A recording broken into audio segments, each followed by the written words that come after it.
The real power happens oftentimes when I talk to that one girl in Malawi. And you don't know how you touch her, right? You don't know how you touch her, but if you're so busy looking at the bigger problem, you miss that chance to connect. To celebrate turning 60 this year, I chatted with women of all ages about their biggest life transitions. I'm Melinda French Gates, and these are the moments that make us.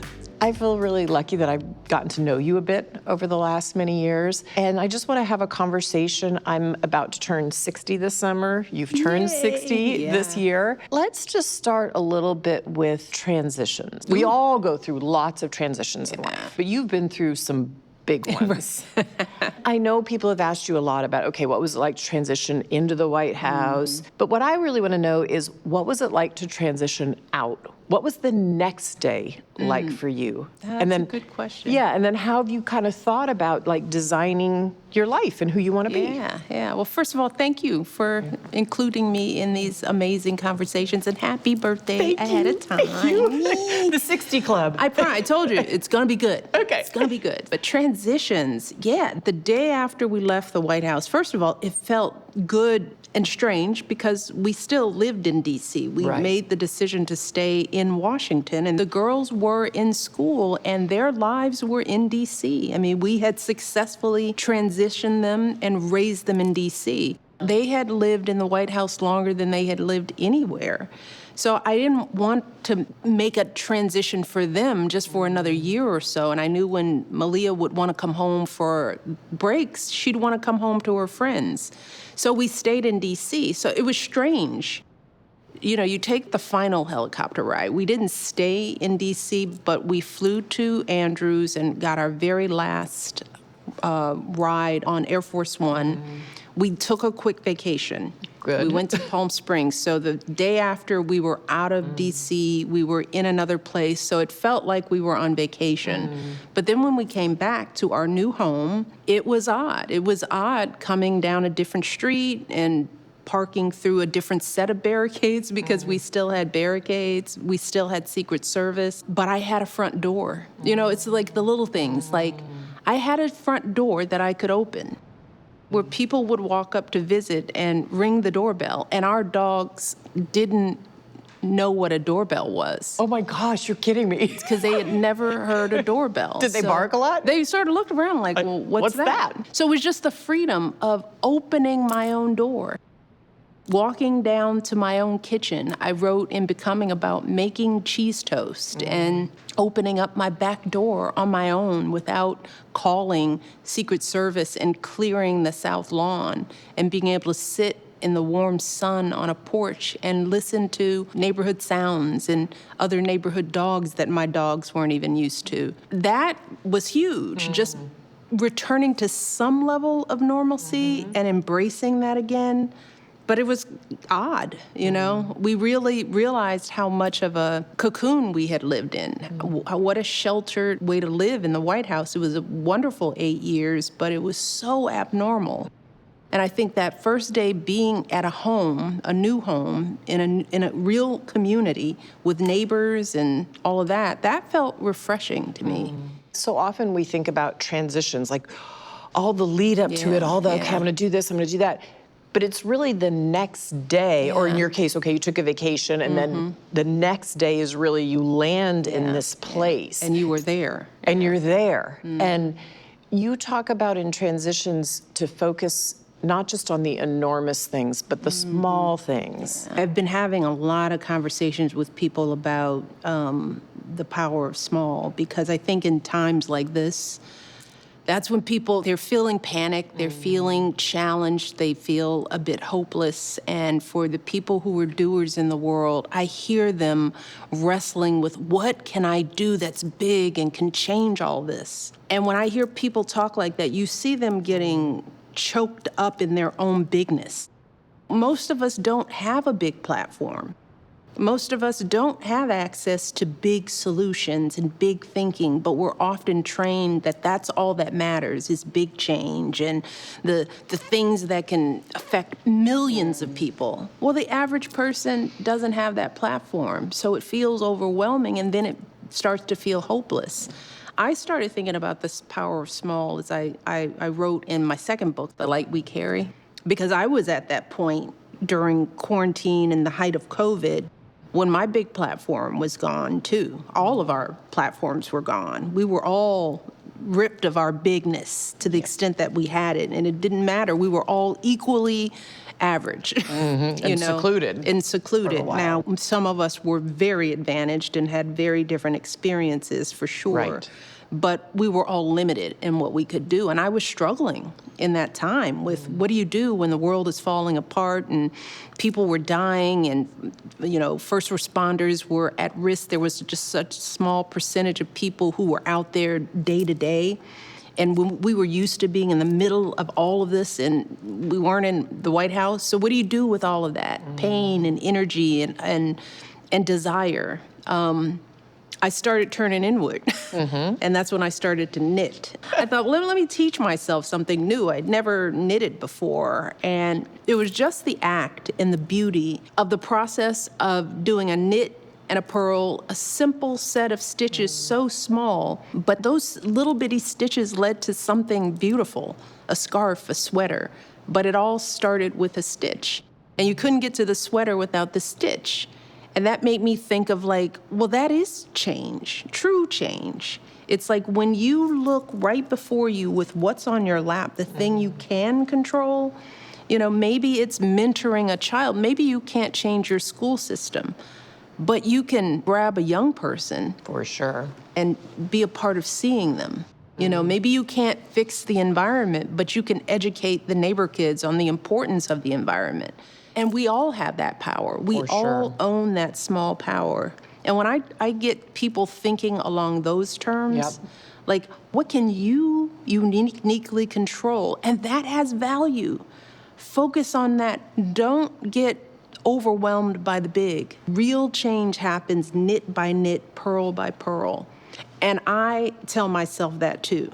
Even Michelle Obama has to remember that the real power happens oftentimes when I talk to that one girl in Malawi. And you don't know how you touch her, right? You don't know how you touch her, but if you're so busy looking at the bigger problem, you miss that chance to connect. Look that girl in the eye. And see her. And see her for that moment. I've learned that could change her life.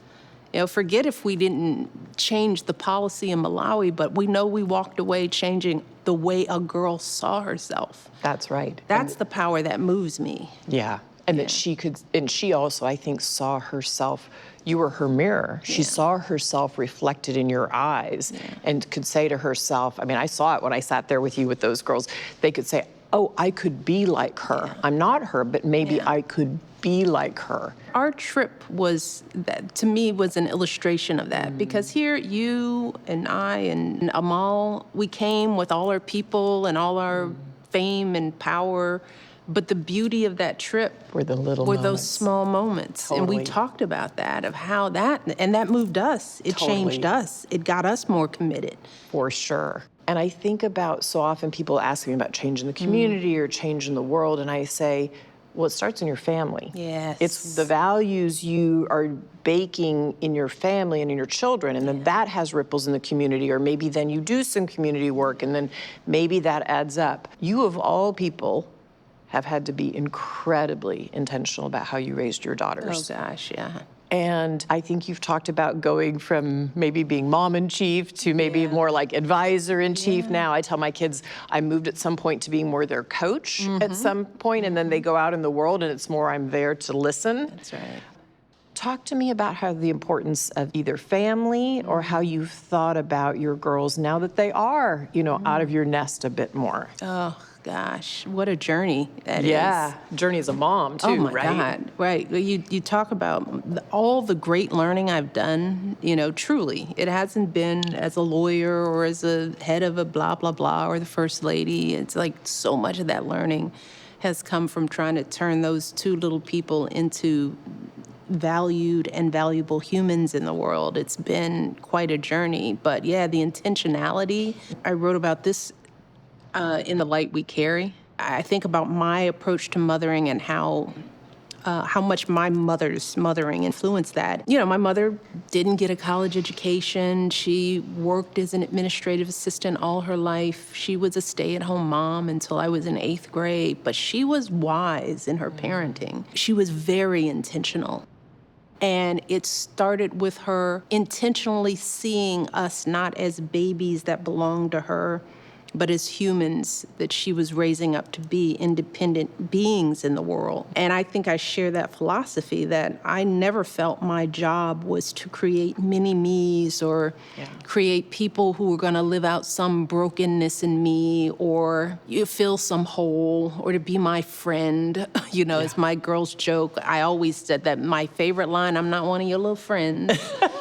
And I think it makes parenting very easy. It's like, I don't care if you like me. I just want you to respect yourself and know what works. We don't have to be friends. And through those boundaries, we're such good friends. But there were some lines drawn. Of course. So I felt my job was raising people. Right? And then when you're raising people rather than babies, you make different decisions. You start thinking, you know, do I send them off in the world and follow them and fix every problem for them because I don't want them to hurt?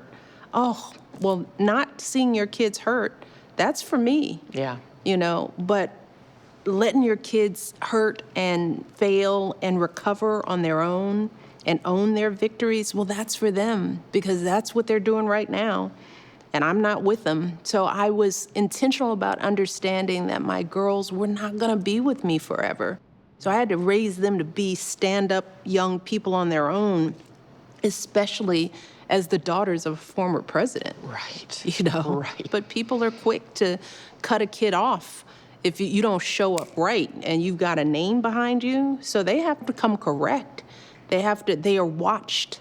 They had to learn how to balance the unwanted attention, but do it politely to build their own lives in the spotlight and not be eaten up by it. Well, those girls had to be smart and confident and independent straight away, even when they were living in a house with butlers and maids and florists.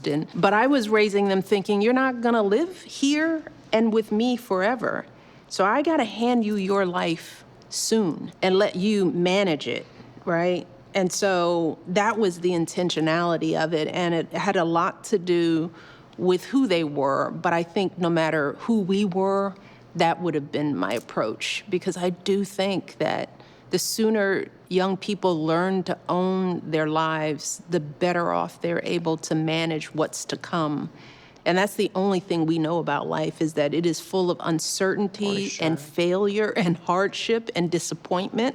I wanted them to learn that and have those experiences under my roof where I could at least talk them through it. Totally. And not prevent them from feeling it.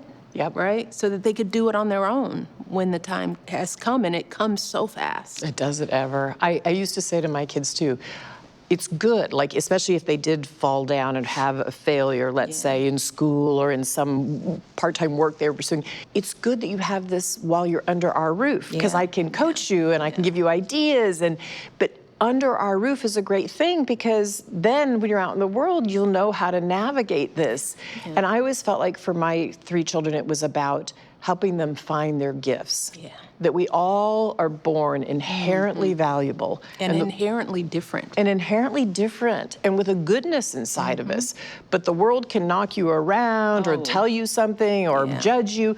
But if you can find your gifts and have those gifts meet the world's calling, wherever that is and in whatever way, you're gonna be okay. You're just gonna be okay. And let us just say, it's easier said than done. Oh my gosh. Right? So this isn't like, oh, miracle parenting. We feel the same pain. I mean, to see your kid go through something hard. And the tears, and you want to cry. I'm calling my friends. You want to step in and just make it all go away. And that feeling is for us. It's not for them. Right. You know, and that's the thing I have to remember. What am I doing that's for me and the things I need, and what do they really need? And none of it is easy. That's what I found. And that's what I like to tell young parents. It's like, Think about this before you enter into parenting. It is the most beautiful thing in the world, but it requires a level of focus and sacrifice that never ends. So if you don't want that responsibility, that heartache, it's okay to take a pass on it. But if you make the choice, in my view, it will be the most awesome, ongoing, heartbreaking responsibility you will ever have. I haven't regretted it for a day, but it is hard. It's an enormous gift, and you have to be selfless in it. That's right. Let's talk about friendships. Friendship. Because I know you are really, you've used the word, I think, rigorous at one point in your friendships. Yes. And I think I would use the word intentional. Yeah. Like, you have really intentionally thought about the people who are around you in your life and at different phases, I'm sure, in life. How do you build that network of trust, of deserved trust? How do you continue to build that and nurture that? Well, I think, first of all, you have to really value it.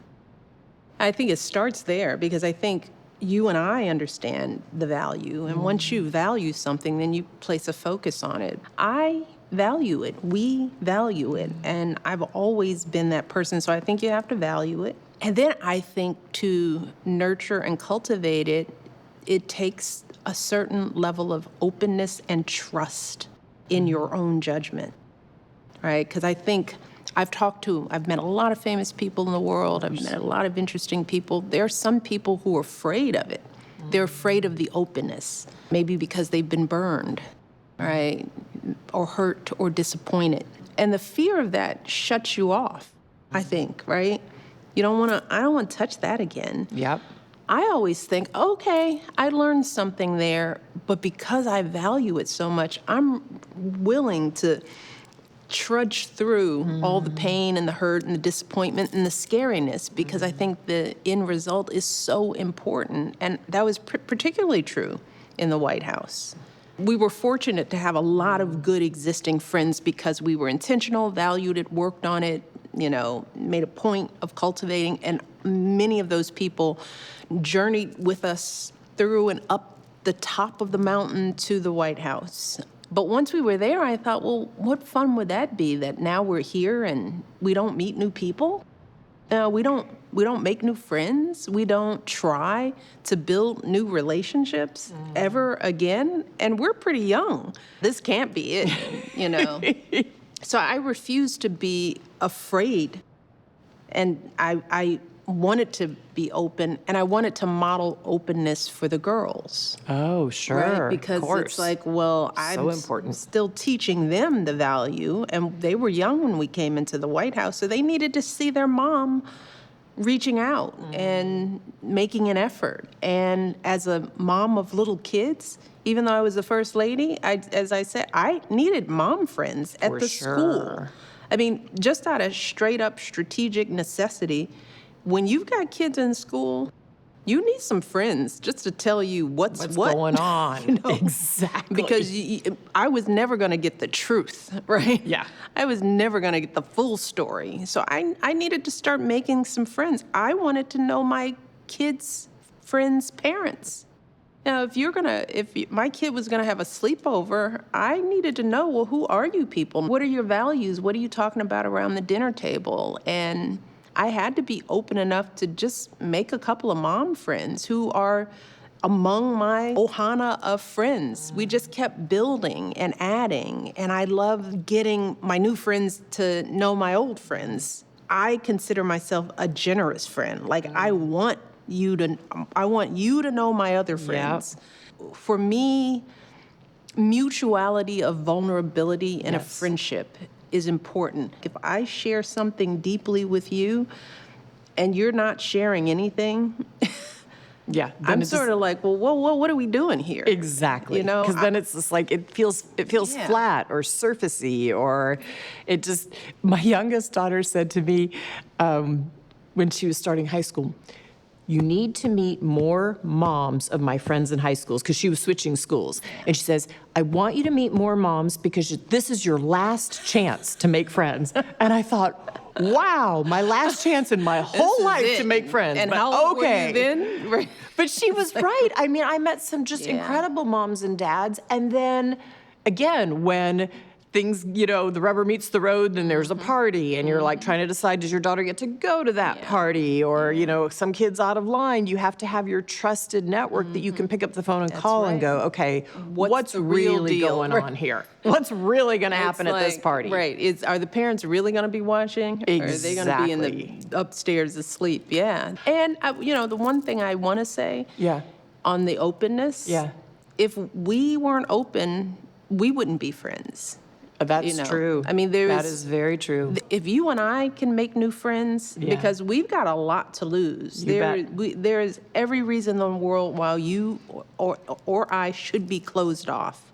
But I wouldn't have gotten to know you and your spirit, the way you are open. Yeah. And it's always it's a pleasant surprise to meet someone who is worldly, has done things, who is impactful, but who is down to earth and is willing to share and, not holding stuff back. I mean, at this age. For sure. We are 60. Yeah. And we're friends. I know. It's so lovely and so unexpected, I will say, is the other thing. Yeah. I mean, so we were lucky enough to travel together to Malawi at the end of last year. I think we both were really touched by what we saw and what we learned. But the thing that was amazing is, like, I could say to you, I'm just freaking tired. I need to go to bed. That's right. I would run out of energy sometimes. And you're like, you could still keep going. I'm like, I'm done. I'm out. That's right. And we got to know each other. Definitely. Yeah. I also learned, Michelle, that you have a wonderful sense of humor. Oh, yeah. And here it comes, and a lot of fun. Like, you like things that are fun, Where does that come from in you? Yeah, I think that's how I grew up. We grew up in a big extended family. We all lived, it's just me and my brother, but both my mom and dad have big families, lots of brothers and sisters. And, when you have big families, you do everything as a big family. Almost every birthday is celebrated, so you see everybody every Sunday, every Saturday, and that was what we did. We sat around and made each other laugh and laughed at the world and laughed through our problems, and laughter was just a big part of getting through, and we deploy that. It came in handy for the 10 years of campaigning and serving as first family, having some people you could just look at stuff and go, are you seeing what I'm seeing? And laughing about it. Were there people who kind of pulled you back to earth, even though you're living this life? Your mom. Okay, there you go. She was some down to earthness right in our house. Marian Robinson wasn't impressed with anything. I mean, I used to joke. It's like, look, Mom, I'm first lady. Give me, over here. What do I have to do? It's like I took you to see the Pope. So she keeps me grounded. And it was so important having that humbling energy. For sure.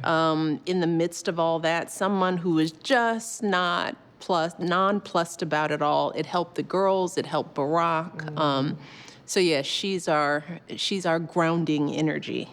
Let's talk for a minute about perfectionism. You're teaching and mentoring a lot of younger people to realize they're enough, their enoughness. Talk about where sort of perfectionism showed up for you. Like, how did you learn this concept of I am enough? As women in this society, I think we all struggle with not enoughness. And I'm still working on it.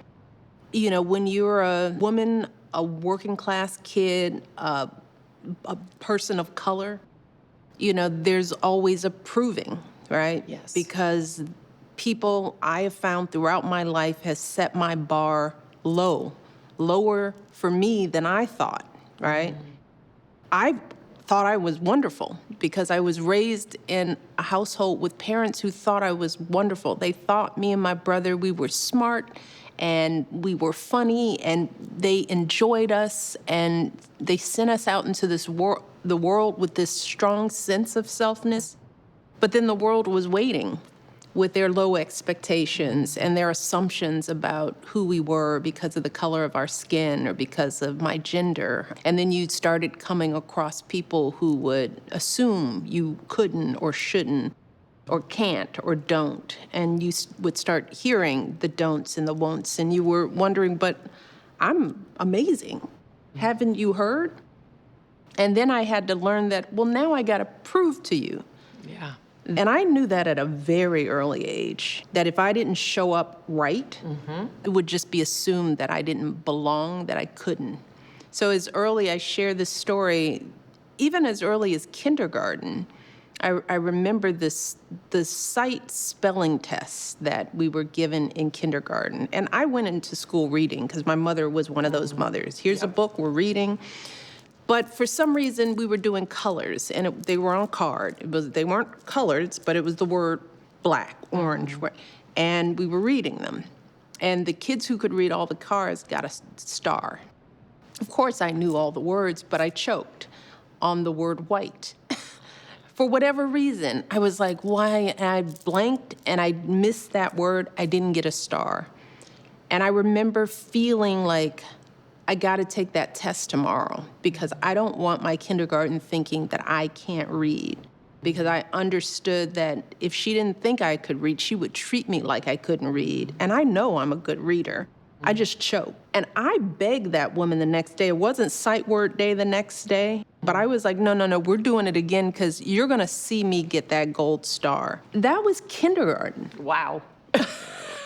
Tour de force. But here's the thing that I take away from that and share with the girls in Malawi. Kids know when they've got something in them. Like, you're born with it. Even if you're not shown it, you come with a level of common sense and seeing of the world, and that happens really early in life. I try to remind these girls, you're not crazy, you know? If you knew what you could do at 4 and 5, and you know you're right. It's not them. You're right. It's the world that's got it wrong. For whatever reason, I had the temperament that didn't let that stuff squash me. Instead, I was like, I'll show you. So I'll just work harder. I'll be even better. Oh, you don't think I'm going to be a good first lady? Oh, you think I'm an angry black woman? I'm going to work so hard. I'm going to be the best first lady this country has ever seen because I can outwork all of you because I've been doing it my whole life. But then that's perfectionism.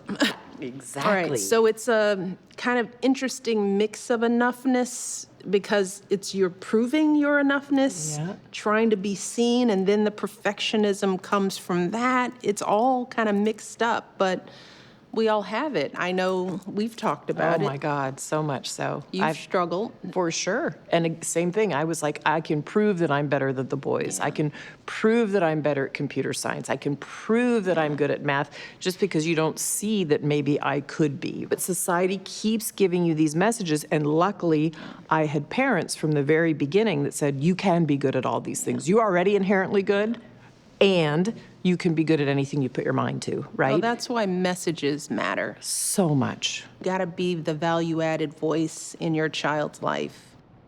You know, I mean, you don't wanna always tell them that they're right. You want them to, you don't want them to think they're flawless, but they've gotta hear more of the good from you because the bad is out there waiting for them. And they gotta get it from somewhere. And I always tell the kids, and for those of you who didn't have those parents, didn't come from those households, you gotta suck it up wherever you can. If you find that teacher that believes in you, you glom on. You know, you find the light. You bet. You gotta find the light and let that feed you because the darkness is there waiting. You know, but we as adults have to be mindful of the words we use with our kids, you know? Sure. Because we can break them. For sure. We can break them with the wrong energy, with the wrong tone, with the wrong biases. Yep. Or look sometimes. Exactly. Well, and it's why I think so often when I ask people who was the most important person in your life growing up, sometimes it's a parent, for sure, if they're lucky. Oftentimes, if they didn't, for whatever reason, have good parenting, it's a coach or a teacher or an aunt or an uncle or a mentor. So you, Michelle, just as we traveled in Malawi and then as I thought about these terms of endearment you've used for yourself. Mom in chief, now advisor in chief to your girl. What I saw was mentor in chief. So what I want to say to you is thank you for being yourself. Thank you for being vulnerable and sharing of yourself.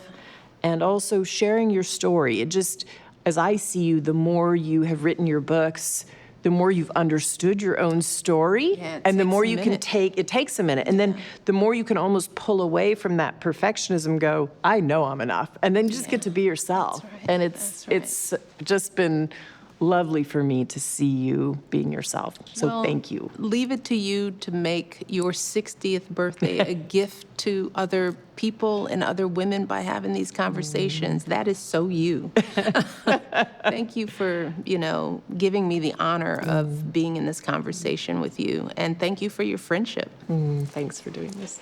Love it.